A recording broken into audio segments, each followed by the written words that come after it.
Assalamualaikum warahmatullahi wabarakatuh. Alhamdulillahirabbil alamin. Bertemu kembali dengan saya Ratna Haryaningsih di channel Ngaji Bareng 04. Kali ini kita akan melanjutkan mengurai hukum-hukum tajwid yang terdapat pada surah Al-Maidah ayat 112 bagian kedua.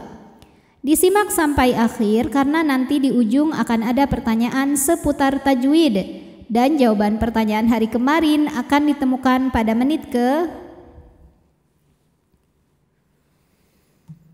A'udzu billahi minasy syaithanir rajim. Bismillahirrahmanirrahim. Hal yastati'u rabbuka ay hukumnya adalah idgham bi gunnah sebab ada nun sukun yang menghadapi huruf ya.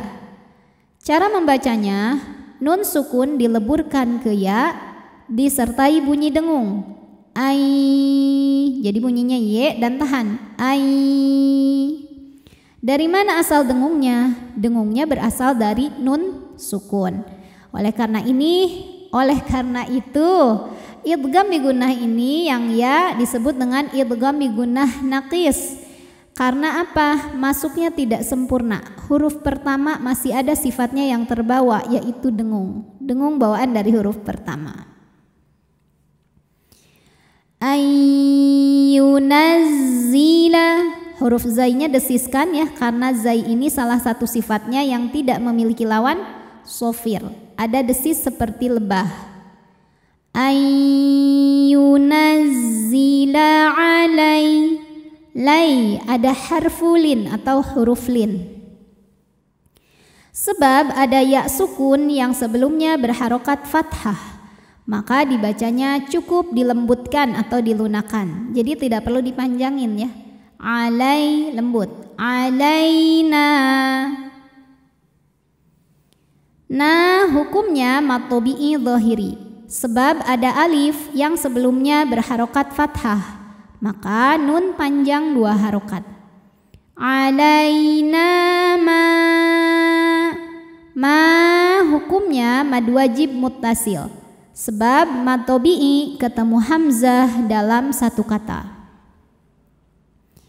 Mad tabi'inya adalah alif yang sebelumnya berharokat fathah, kemudian hamzahnya yang i sama-sama ada dalam kata ma'idatam.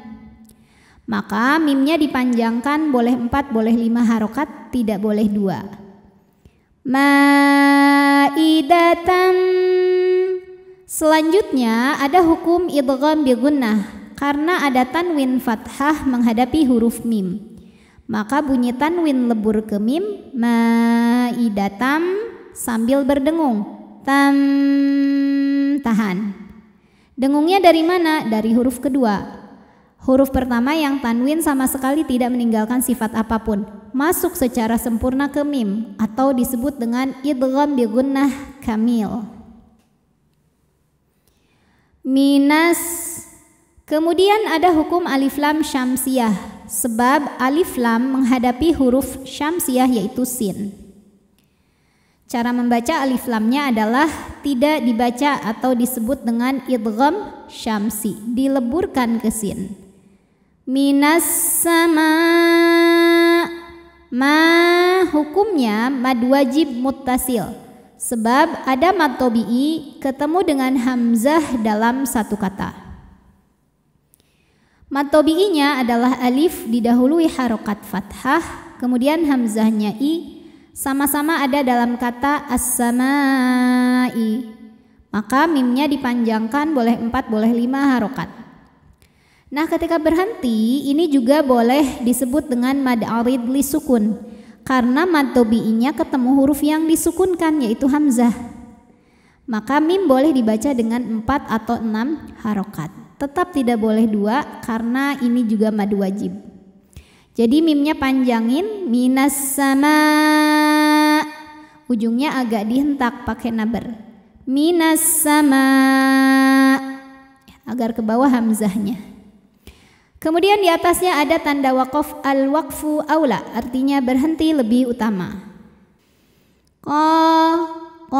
Hukumnya mad tabi'i zahiri, sebab ada alif yang sebelumnya berharokat fathah, maka huruf qaf kita panjangkan 2 harokat.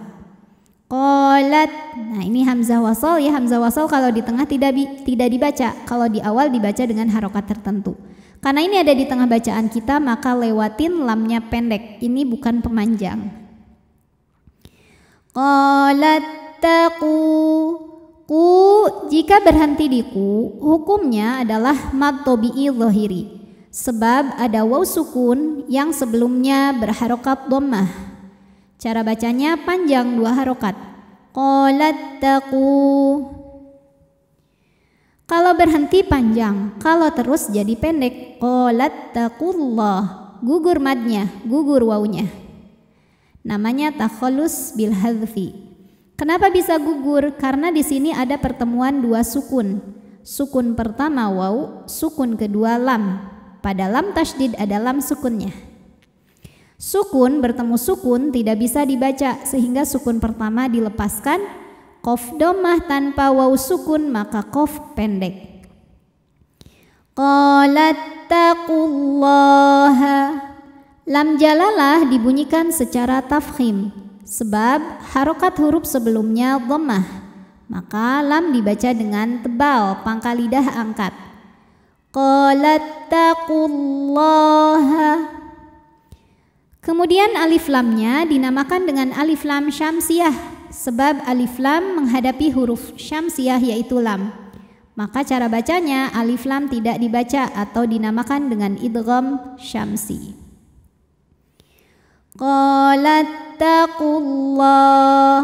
Allah hukumnya mad tabi'i muqaddar, sebab lam berharokat fathah panjang.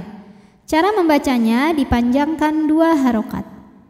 Qalat taqullaha ing ada hukum ikhfa ab'ad, sebab nun sukun menghadapi huruf kaf.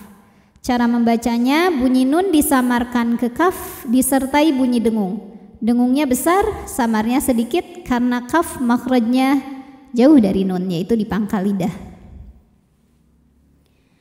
In kuntum, ada hukum ikhfa aqrab, sebab nun sukun menghadapi huruf ta, maka nun disamarkan ke ta disertai bunyi dengung. Nah ini kebalikan dari yang tadi, dengungnya dikit karena ta makhrajnya dekat dengan nun.